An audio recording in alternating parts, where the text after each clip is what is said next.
Genesis chapter 43.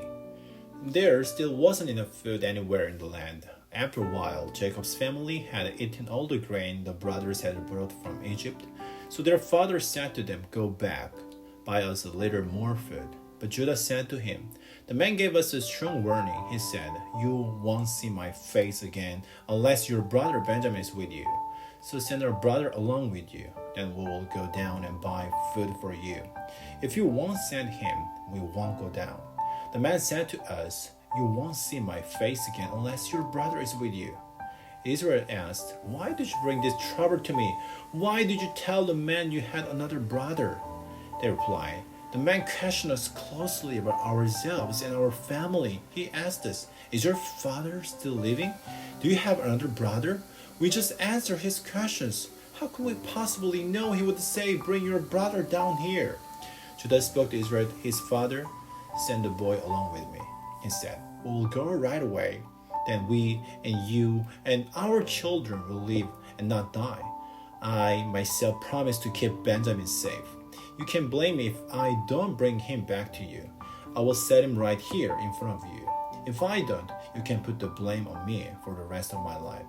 As it is, we have already waited too long. We could have made the trip to Egypt and back twice by now.' Then their father Israel spoke to them. He said, 'If that's the way it has to be, then do what I tell you. Put some of the best things from our land in your bags. Take them down to the man as a gift. Take some lotion and a little honey. Take some spices and myrrh. Take some pistachio nuts and almonds. Take twice the amount of money with you. You have to give back the money that was put in your sacks. Maybe it was a mistake. Also take your brothers, go back to the man at once. May the mighty God cause him to show you mercy. May the man let your other brother and Benjamin come back with you. And if I lose my sons, I lose them.' So the men took the gifts. They took twice the amount of money. They also took Benjamin. They hurried down to Egypt and went to Joseph. When Joseph saw Benjamin with them, he spoke to the manager of his house. 'Take this man to my house,' he said. 'Kill an animal and prepare a meal. I want them to eat with me at noon.' The manager did what Joseph told him to do.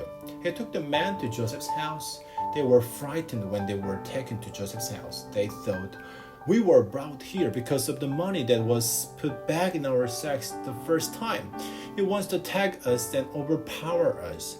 Then he can hold us as slaves and take our donkeys.' So they went up to Joseph's manager. They spoke to him at the entrance to the house. 'Please, sir,' they said, 'we came down here the first time to buy food. We opened our sacks at the place where we stopped for a night. Each of us found in our sacks the exact amount of money we had paid, so we have brought it back with us. We have also brought more money with us to buy food. We don't know who put our money in our sacks.' 'It's all right,' the manager said. 'Don't be afraid. Your God, the son of your father, has given you riches in your sacks. I received your money.' Then he brought the semen out to them.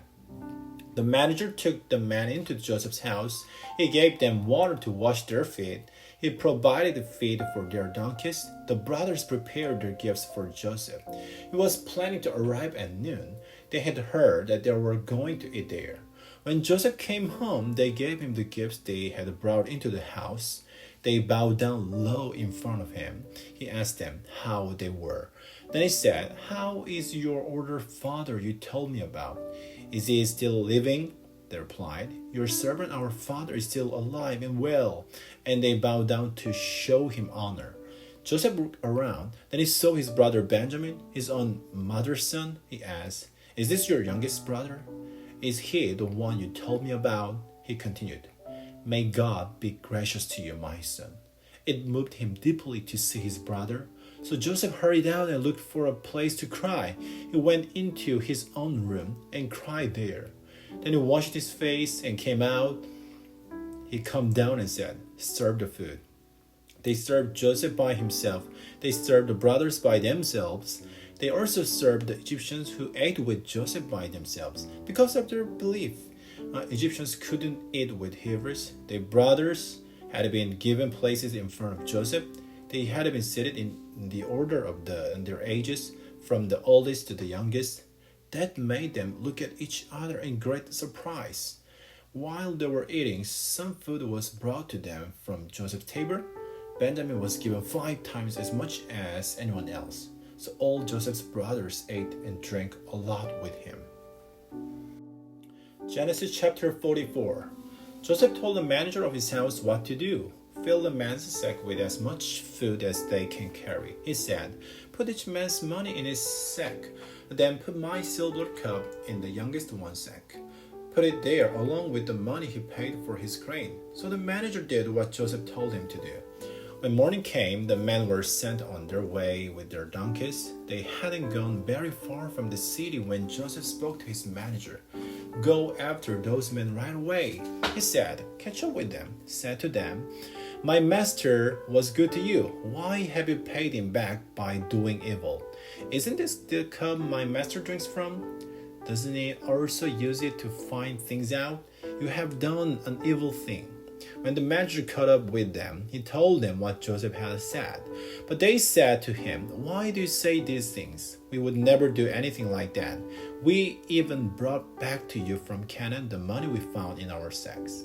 So why would we steal silver or gold from your master's house? If you find out that any of us has the cup, he will die, and the rest of us will become your slaves. All right, then, he said, as you wish, the one found to have the cup will become my slave, but the rest of you will not be blamed. Each of them quickly put his sack down on the ground and opened it. Then the manager started to search. He began with the oldest and ended with the youngest. The cup was found in Benjamin's sack. When that happened, they were so upset they tore their clothes. Then all of them loaded their donkeys and went back to the city. Joseph was still in the house when Judah and his brothers came in. They threw themselves down on the ground in front of him. Joseph said to them, what have you done? Don't you know that a man like me has ways to find things out? What can we say to you? Judah replied. What can we say? How can we prove we haven't done anything wrong? God has shown you that we are guilty. We are now your slaves. All of us are, including the one found to have the cup. But Joseph said, I would never do anything like that. Only the man found to have the cup will become my slave. The rest of you may go back to your father in peace. Then Judah went up to him. He said, please, sir, let me speak a word to you. Don't be angry with me, even though you are equal to Pharaoh himself. You asked us, do you have a father or a brother? We answered, we have an older father.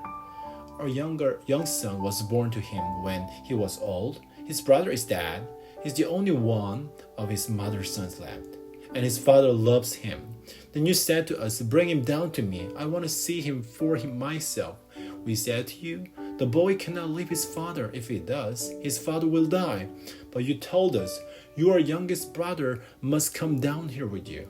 If he doesn't, you won't see my face again. So we went back to my father. We told him what you had said. Then our father said, go back, buy a little more food. But we said, we cannot go down. We'll only go if our youngest brother goes there with us.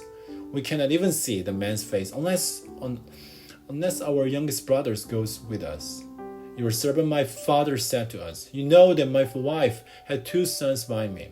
One of them went away from me and said, he must have been torn to pieces.